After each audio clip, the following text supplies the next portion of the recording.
नमस्कार बच्चों। Remote sensing और जीआईएस की क्लास में हम पहली बार रूबरू हो रहे हैं।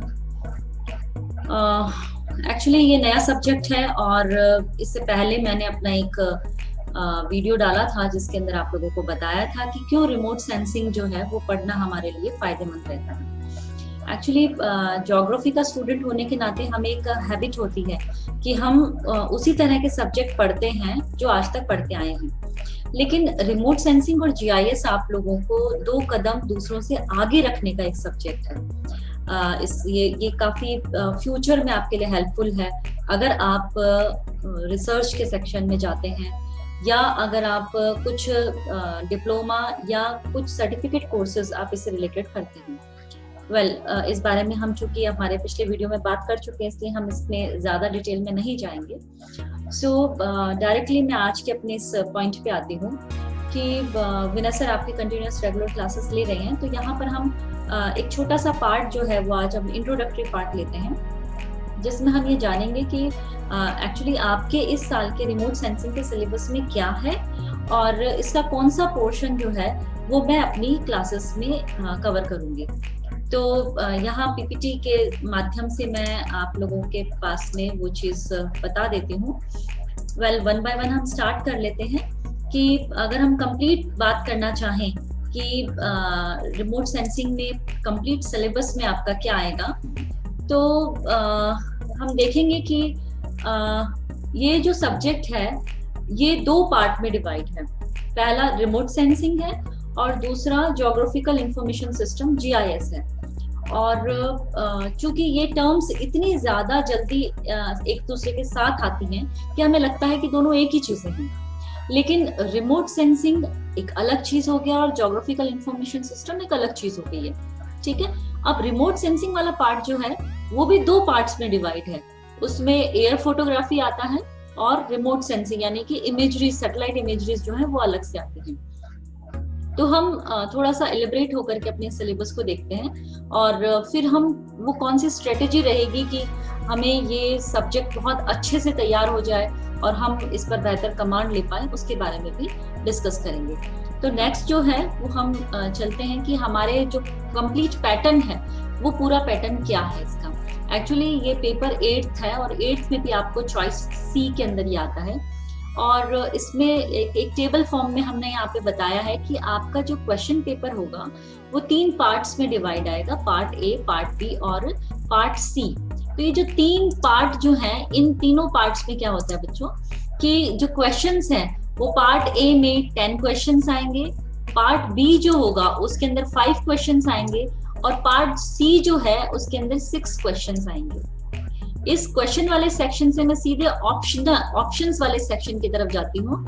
यहाँ पर आप देखें कि पार्ट ए में 10 क्वेश्चंस जो हैं उनमें कोई भी चॉइस आपको नहीं मिलेगी, कोई चॉइस नहीं है, यानी 10 क्वेश्चन आपको आपके पास आते हैं और 10 के 10 आपको कंपल्सरी आपको करने के लिए, लेकिन हर एक क्वेश्चन जो है वो 2 नंबर का होता है और इस तरह से आपका ये पोर्शन जो है 20 मार्क्स कवर करता है।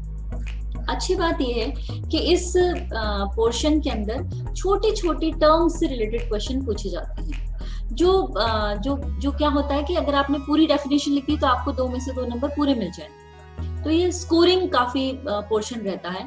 हमें इसकी तैयारी अपने चैप्टर में पढ़ने के दौरान ही करनी है, इसके लिए अलग से कोई स्ट्रेटेजी नहीं अपनानी है। जब हम चैप्टर रीड कर रहे हैं उसी दौरान एक्चुअली होता तो ये है कि जब हम क्लासरूम लेक्चर लेते हैं तो हम क्या करते हैं कि क्लासरूम के दौरान हम बताते जाते हैं कि भाई इसका ये पार्ट जो है ये छोटे क्वेश्चंस वाला पार्ट है, तो आप इसको बहुत अच्छे से तैयार करें। फिर एक एक्सरसाइज हम ये भी कर लेते हैं कि स्टूडेंट्स को कह देते हैं कि चलो आप इस चैप्टर में से जितने भी छोटे क्वेश्चंस बनते हैं वो सब लेके आना और बाकी सब लोग उसका आंसर देंगे। तो एक क्विज टाइप का भी एक्टिविटी हो जाती है। तो हम लेटर ऑन देखेंगे कि अगर हमारी लाइव क्लासेस हम कंटिन्यू करते हैं या इसको स्टार्ट करते हैं तो हम इस तरह की एक्टिविटी भी करने की कोशिश करेंगे। तो ये हमारा पार्ट ए है। पार्ट बी जो है उसके अंदर 5 क्वेश्चन आते हैं। वो जो 5 क्वेश्चन है वो हर एक क्वेश्चन जो है वो 4 नंबर का आएगा, तो टोटल मार्क्स आपके वहां पर भी 20 हैं। तो ये जो पार्ट है इसमें भी आपको कोई ऑप्शन नहीं मिलता है, सिर्फ 5 ही क्वेश्चन आएंगे और 5 आपको करने जरूरी है। इस पार्ट के अंदर मीडियम टाइप के आते हैं जिसमें वर्ड लिमिट 50 वर्ड्स होती है। पार्ट ए की जो वर्ड लिमिट थी वो हमारी 10 to 20 वर्ड्स होता है। कई बार क्या होता है कि सिर्फ ये पूछ लिया जाता है कि ये किसने इन्वेंट किया, इसकी फोकल लेंथ क्या है, या ये इस तरह के क्वेश्चंस अगर आ जाते हैं तो उसमें तो कोई वर्ड लिमिट है ही नहीं, वो तो आप एक ही वर्ड में आंसर दे देंगे। तो अप टू 20 वर्ड्स आप पार्ट ए का आंसर देते हैं। पार्ट बी का आंसर जो है वो अप टू 50 वर्ड्स देते हैं। देखो वर्ड्स काउंट नहीं करने हैं, 50 वर्ड्स का मतलब है 5 लाइन। ओके, अब अगर आपका सेंटेंस ऐसा है कि वो 6th लाइन में जा रहा है तो उसको जाने दो, या आपसे जो पूछा है, सपोज कोई फॉर्मूला पूछा है तो आपकी 3 लाइन में कंप्लीट हो गया, आपने जो लिखा वो 3 लाइन में कंप्लीट हो गया, तो होने दो। मतलब आपको जो आंसर देना है वो जो उन्होंने पूछा है उसको ध्यान में रख के देना है, ना कि ये सोचते हुए कि हमें ये 5 लाइन 6 लाइन कंप्लीट करनी ही करनी है। इररिलेवेंट नहीं लिखना है, लेकिन इंपॉर्टेंट कोई ना छूटे, ये ध्यान रखना है। ओके, पार्ट सी जो है उसमें आपको 6 क्वेश्चन मिलते हैं, और ये जो 6 क्वेश्चन है इसमें आपको चॉइस भी मिलती है। ओके, यानी कि हर एक यूनिट में से 3 यूनिट में डिवाइड होगा आपका जो सिलेबस है, वो उन 3 यूनिट में से हर एक में से 2 क्वेश्चंस उठाए जाएंगे, और उनमें से आपको एक ही अटेम्प्ट करना है। आपको याद रखना है कि हर एक यूनिट में से आपको एक क्वेश्चन अटेम्प्ट करना जरूरी है। तो ये पैटर्न आपका वही है जो आपके दूसरे पेपर का है। और इसके अंदर चूंकि 20 मार्क्स रखे गए हैं तो कई बार न्यूमेरिकल्स भी आते हैं, पूछ लिए जाते हैं। तो वो न्यूमेरिकल्स 2 या 3 ही है और इतने इजी हैं कि आप एक बार गो थ्रू होंगे तो आप ये मान के चले कि वो जो 20 मार्क्स का जो पूरा का पूरा क्वेश्चन है वो आपके लिए बहुत इजी हो जाएगा। हम आगे बढ़ते हैं। ये यहाँ तक मेरे ख्याल से बात क्लियर हो गई। इसमें यूनिट्स जो हैं वो 3 यूनिट्स है आपके सिलेबस में, unit 1st, 2nd, 3rd। First के अंदर हमने इसको 2 पार्ट में डिवाइड कर दिया, ठीक है, ताकि आप इसे और अच्छे से समझ सके। फर्स्ट यूनिट का जो स्टार्टिंग वाला पार्ट है जिसे आप देख रहे होंगे, और काफी कुछ उसमें से विनय सर ने कवर करना शुरू कर दिया है, तो उसमें जो पहली बात है वो है historical development of the remote sensing. ये जो हिस्टोरिकल डेवलपमेंट की बात है बेटा, इसके अंदर रिमोट सेंसिंग टेक्नोलॉजी कब स्टार्ट हुई, किसने शुरू की, कैसे आगे बढ़ी, ये सारी चीजें इसके अंदर आएंगी। ये थ्योरेटिकल बेस ज्यादा क्वेश्चन है, इसका आंसर बनता है, और आपको इसको थोड़े से एग्जाम्पल्स के साथ अगर आप इसे याद रखेंगे तो इसमें बेहतर आप नंबर ला सकते हैं। अदरवाइज जो भी इस पेपर को कवर कर रहा होगा, पढ़ रहा होगा, वो ये तो जान ही लेगा कि रिमोट सेंसिंग स्टार्ट कब हुई, लेकिन अगर आप एग्जाम्पल्स देंगे कि किसने शुरू की और किस वजह से स्टार्ट हुई, तो आप ज्यादा बेनिफिट मिलेंगे। दूसरी चीज है relevance of remote sensing in geography, कि आखिर हम ज्योग्राफी में रिमोट सेंसिंग क्यों पढ़ रहे हैं। हालांकि remote sensing is a common technology, और ये जो टेक्नोलॉजी है ये सिर्फ ज्योग्राफी के लिए नहीं है, ये कोई भी सब्जेक्ट वाला इसे यूज में ले सकता है। लेकिन चूंकि ज्योग्राफी का एक जो स्टडी एरिया है वो सरफेस है, अर्थ है, या मैं जिसको कहूँ कि स्थान विशेष है, और रिमोट सेंसिंग जो है वो स्थान विशेष की ही बात करता है, इसलिए दोनों क्या है जबरदस्त बॉन्डिंग रखते हैं। तो इसके अलावा भी बहुत सारी चीजें तो वो इस टॉपिक के अंदर कवर होती हैं कि आखिर रिमोट सेंसिंग का ज्योग्राफी में रिलेवेंस क्या है, क्यों ज्योग्राफी में इसको पढ़ा जाता है। तीसरी जो चीज है इसके अंदर वो है कॉन्सेप्ट एंड बेसिक्स, यानी आपको किसी भी सब्जेक्ट के ऊपर कमांड के लिए सबसे पहले उसकी आधारभूत चीजें पता होनी जरूरी है। सपोज अगर हम ट्रांसपोर्ट ज्योग्राफी पढ़ते हैं तो हमें ये पता होना चाहिए कि ट्रांसपोर्ट क्या है, नेटवर्किंग क्या है, नोड्स क्या है, छोटी छोटी सी चीजें। ठीक ऐसे ही अगर हम रिमोट सेंसिंग पढ़ें तो हमें पता होना चाहिए कि इसकी डेफिनेशन क्या है, किस बेस पर ये काम करता है, क्या इसका मॉड्यूल रहता है, क्या प्रोसेस रहती हैं। ठीक है, तो इन सारी चीजों को कवर करते हुए हमारी ये यूनिट का 3rd पार्ट बना है। इसमें आप देखिए सबसे पहले एनर्जी सोर्सेस की बात की है, क्योंकि जब हम रिमोट सेंसिंग की बात करेंगे तो ऑब्वियसली हम बात करेंगे एनर्जी की। और इसको ऐसे लें कि जब भी हम कोई चीज, अच्छा फोटो को छोड़ देते हैं, हम सिंपल से बात करते हैं कि कोई भी चीज हमें दिखाई क्यों देती है, कोई भी चीज हमें दिखाई क्यों देती है। तो इसलिए नहीं दिखाई देती कि वो चीज वहां एग्जिस्ट कर रही है, बल्कि इसलिए दिखाई देती है क्योंकि लाइट जो है वो उस चीज के ऊपर पड़ रही है और उस चीज से रिफ्लेक्ट होकर के वो हमारी आंखों के अंदर आ रही है। तो वो जो किरणें हैं, वो जो रेज हैं, वो जब हमारी आंखों तक पहुंचती तब वो हमें चीज दिखाई देती है। ओके, तो यानी एक सिंपल सी बात है कि किसी भी चीज की एग्जिस्टेंस हमारी आंखें इसलिए कर पाती हैं क्योंकि लाइट है, राइट। ठीक ऐसे ही हमारा जो रिमोट सेंसिंग का कॉन्सेप्ट है वो भी लाइट या वेव्स के ऊपर है।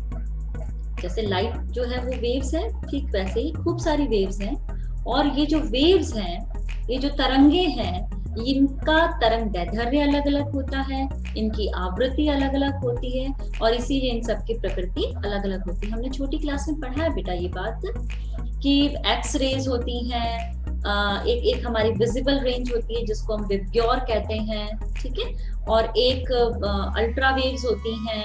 ये हम बात भी करते हैं कि अल्ट्रा वायलेट किरणों को जो है वो ओजोन लेयर बचा रही है, इसका मतलब अल्ट्रा वायलेट किरणें भी होती हैं। तो यानी हम जो चीजें अभी तक पढ़ चुके हैं उन चीजों को ही आधार बनाते हुए हम यहाँ पर बात करेंगे रिमोट सेंसिंग के अंदर उसकी, ठीक है। तो यहाँ पर ये जो डायग्राम हमने एक बताया हुआ है, इस डायग्राम में हमने एक छोटा सा आपको यहाँ पे देखें, एक छोटा सा ये एक गैप दिखाई दे रहा है, और इस गैप को जब हम एनलार्ज करते हैं तो हमारे यहाँ पर सारे कलर्स आ जाते हैं। ये रेनबो वाले कलर्स जो हैं जिनको हम कह रहे हैं विजिबल रेंज है, ये हमारी जो विबग्योर है, वॉयलेट से लेकर के रेड तक। ये यहाँ पर वॉयलेट आ गया और ये यहाँ पर हमारा रेड आ गया, ठीक है। तो ये हो गया हमारा कंप्लीट विजिबल रेंज। अगर इस विजिबल रेंज से यानी कि वॉयलेट से हम थोड़ा सा और लेफ्ट साइड में जाते हैं, लेफ्ट साइड कौन सा अभी हम बात करेंगे, तो वो हो जाता है हमारा अल्ट्रा वॉयलेट, ठीक है, बैंगनी। ये बैंगनी कलर है, इसके ऊपर हम जाएंगे तो हो जाएगा परा बैंगनी किरणें, ठीक है। समझ में आ गया उस वर्ड का मीनिंग। ऐसे ही इस तरफ हमारा रेड है, रेड से जब हम राइट की तरफ आते हैं तो हम उसको कह रहे हैं इंफ्रा रेड, यानी कि ये लाल रंग है इसलिए हम इसे रक्त कह रहे हैं। इससे अगर हम नीचे की तरफ उतरते हैं तो उसको हम कह देते हैं अवरक्त किरणें, अवरक्त तरंगे। ऐसे ही नाम रखे गए हैं बेटा, वॉयलेट से अल्ट्रा वॉयलेट और रेड से इंफ्रारेड, ठीक है। ये सारी की सारी किरणों के जो डिफरेंसेस हैं वो डिफरेंसेस होते हैं इनके तरंग दैर्ध्य और आवृत्ति की वजह से। ये तरंग दैर्ध्य क्या है, आवृत्ति क्या है, हालांकि हम हमारी जूनियर क्लासेस में पढ़ चुके हैं, लेकिन हम यहाँ पर इसको डिटेल में पढ़ेंगे जब इस टॉपिक को हम क्लियर करेंगे, ठीक है। तो कॉन्सेप्ट और बेसिक्स में हम एनर्जी सोर्सेस यानी कि कहाँ से एनर्जी आती है, फिर एनर्जी और रेडिएशन यानी कि ऊर्जा और किरणें ये किस तरह से एक दूसरे से मेल खा रही हैं, फिर इसके बेसिक प्रिंसिपल यानी किन आधारों पर रिमोट सेंसिंग काम करता है, और फिर energy interaction in the atmosphere यानी ये पूरा एटमॉस्फेयर जो है उसके अंदर किस तरह से किरणें आती हैं, फिर एटमॉस्फेरिक एलिमेंट्स जो हैं, जो पार्टिकल्स हैं उनसे ये टकराएंगी, कुछ अवशोषित होंगी, कुछ अंदर चली जाएंगी, कुछ परावर्तित हो जाएंगी, कुछ अपवर्तित हो जाएंगी। ये सारी जो एक्टिविटीज हमने हमारी 6th-7th क्लास में जो पढ़ी थी ना, वो हम रिवाइज करेंगे एक्चुअली, और इसीलिए ये टॉपिक ज्योग्राफी के स्टूडेंट्स के लिए और भी सही हो जाता है, क्योंकि ये जो बेस जो बनाता है वो जूनियर क्लासेस का बनाता है, वहां से हम ये सब चीजें पढ़ के आ चुके हैं। ये सारी चीजें हम करेंगे और ये इसका कॉन्सेप्ट और बेसिक्स में आएगा, ठीक है। उसके बाद है रिमोट सेंसिंग सिस्टम। जब हमने ये पढ़ लिया कि रिमोट सेंसिंग कैसे काम करता है, किन आधार पे काम करता है, तो फिर हमारे लिए ये जानना जरूरी है कि फिर रिमोट सेंसिंग सिस्टम क्या है, यानी वो कौन से प्लेटफॉर्म्स होंगे जहाँ पे रिमोट सेंसिंग को कैप्चर यानी कि रिमोट एरिया से लेने वाले सेंसर्स को कैप्चर करने के लिए हम वहाँ पे सेंसर्स फिट करते हैं। फिर सेंसर्स क्या होते हैं, आप सब ने एग्जाम्पल के तौर पे, बहुत इजी सी बात है कि आप सबके घरों के अंदर एक ऊपर की तरफ एक डिश एंटीना लगा हुआ होगा, जो सर्कल में छोटी सी डिस्क लगी हुई होती है, राइट। तो वो जो डिस्क क्या है, वो कैप्चर करने के लिए, क्या कैप्चर करने के लिए, वो जो तरंगे आ रही हैं उन तरंगों को कैप्चर करता है, ठीक है, वो हो गया सेंसर। इसी तरह से रेडिएशन रिकॉर्ड्स, यानी कि वो जो उसने कैप्चर किया, उसके बाद में वो रिकॉर्ड रखता है, अपने पास रखता है, किस फॉर्म में रखता है, हम कैसे पहचानते हैं कि जो तरंगे आई है क्या बता रही है कि कौन सा ऑब्जेक्ट है, उससे हमें फीचर्स के बारे में, यानी कि हमें धरातलीय रूपों के बारे में कैसे पता चलता है, ये सारी चीजें जो यूनिट फर्स्ट के अंदर हम लोग कवर कर रहे हैं। इसका जो यूनिट फर्स्ट का जो सेकंड पार्ट है वो एयर फोटोज और उससे रिलेटेड चीजों के बारे में है। रिमोट सेंसिंग क्या है, एयर फोटोज क्या है, कि दोनों अलग अलग चीजें हैं, इनको एक दूसरे के साथ मिक्स नहीं करना। रिमोट सेंसिंग में एयर फोटो एक पार्ट हो सकता है, लेकिन एयर फोटो अपने आप में इंडिविजुअल काम करता है, और इसीलिए हम एयर फोटो वाले पार्ट को उससे मैंने अलग किया, यूनिट 1 वाले पार्ट से अलग किया। अब एयर फोटो सिंपल सी बात है कि जब भी आप एयर में रह करके फोटो खींचते हैं, then it is called air photo.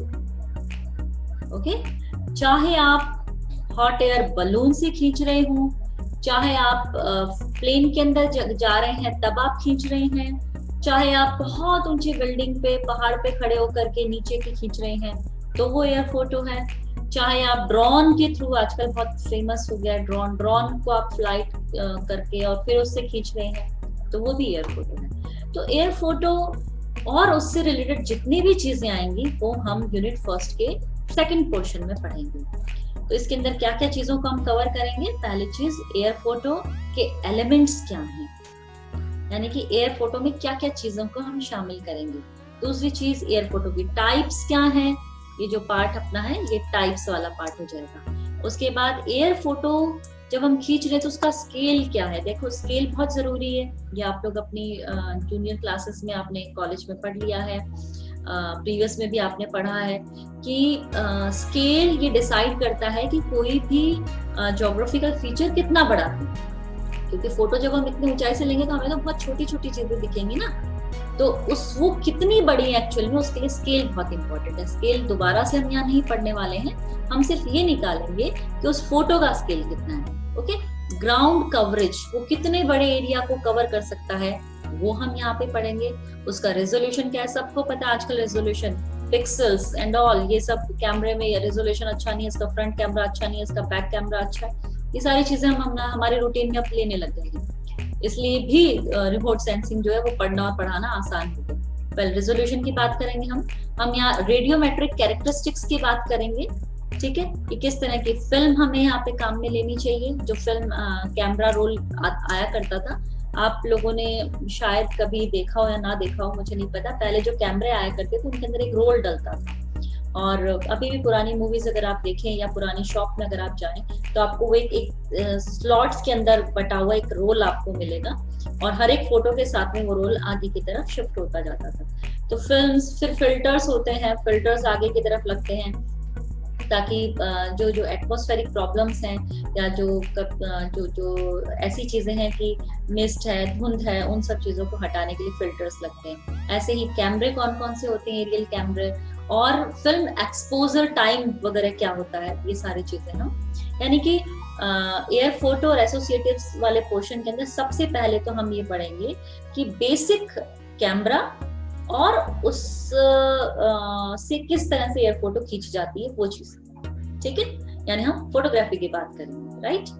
दूसरी चीज जो हम लेंगे वो हम लेंगे जियोमेट्रिक फंडामेंटल्स ऑफ फोटोग्रामेट्री, यानी फोटोग्रामेट्री किस आधार पर काम करती है उसके बारे में बात करेंगे। और इसके अंदर हम ये सारी चीजें लेंगे कि जब ऊपर से फोटो खींची जाती है तो जो हाइट है वो किस तरह से है, कितना उसको ऊंचा लिया गया है, प्लस एक जगह से दूसरी जगह अगर फोटो यहाँ के बजाय अगर यहाँ खींची जाती है तो हमें दो चीजें अलग अलग जगह पर थोड़ा सा डिस्प्लेस हुई भी दिखाई देती हैं, क्योंकि हमें टॉप भी दिख रहा है, इस पार्ट टॉप भी दिख रहा है, बॉटम भी दिख रहा है। यहाँ से लेंगे तो सिर्फ एक पॉइंट दिखेगा, लेकिन जब आप यहाँ से लेंगे तो हमें ये दोनों चीजें नजर आएंगी। तो एंगल जो है, कैमरे का एंगल जो है उससे क्या फर्क पड़ेगा।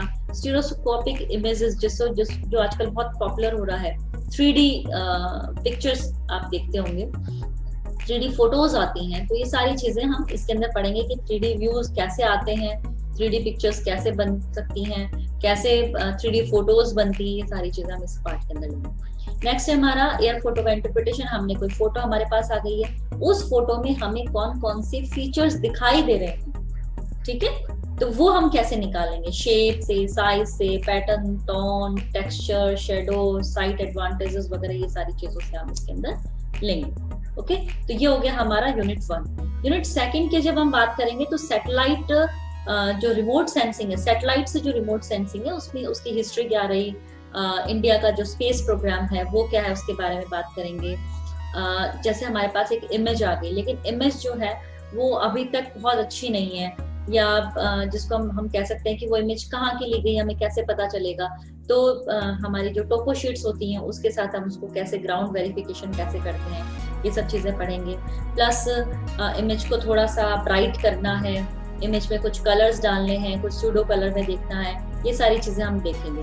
तो जैसे ये 2 इमेज एग्जांपल के तौर पे आप देखो, ये वाली जो लेफ्ट वाली जो इमेज है ये थोड़ी सी धुंधली है, तो इसको हमने थोड़ा सा करेक्ट करके और इसको ब्राइट कर दिया। तो यही काम जो है, जो हम सिंपल कंप्यूटर की इमेजेस के साथ करते हैं, वही काम हम जो है वो इन रिमोट सेंसिंग के इमेजेस के साथ भी करेंगे। तो ये हमारा यूनिट 2 का पार्ट है।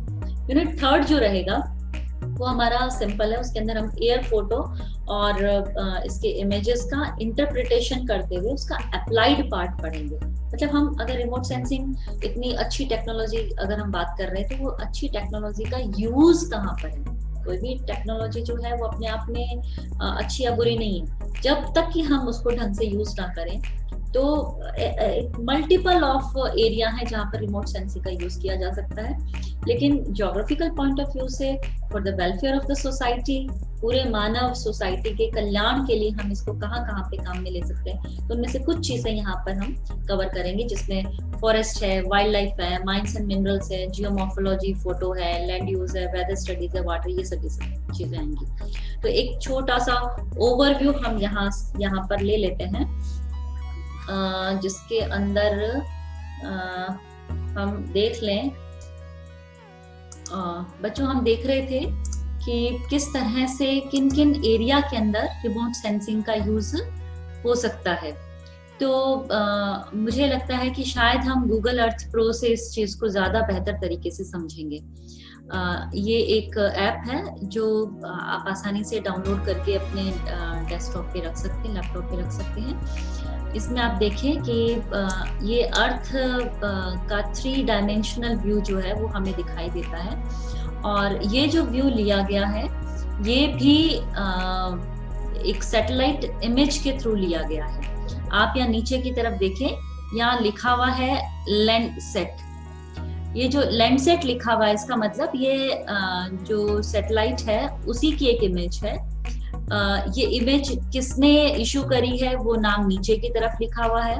इसी तरह से आप यहाँ राइट हैंड साइड में देखेंगे तो इमेजरी डेट आपको दिखाई दे रही है, यानी कि ये इमेज जो है ये 14 दिसंबर 2015 को ली गई है।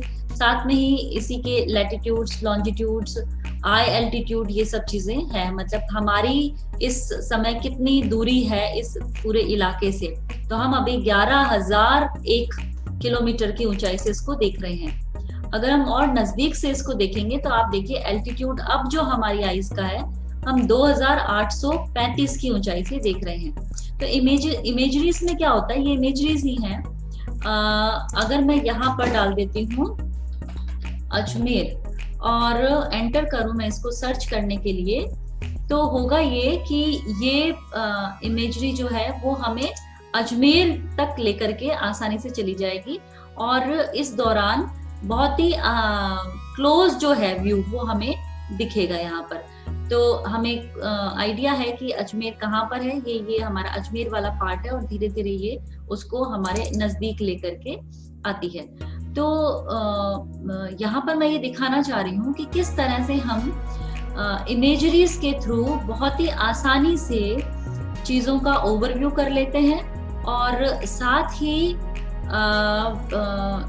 बहुत बड़े एरिया को कवर कर सकते हैं। अगर हमें एक जनरल ओवरव्यू लेना है या हमें बहुत पर्टिकुलर चीज के बारे में जानना है तो हम छोटे से एरिया को भी ले सकते हैं। जैसे ये आपके सामने जो इस समय दिखाई दे रहा है आपको, आई होप आप इसे आइडेंटिफाई कर पा रहे होंगे, ये हमारी आना सागर लेक है।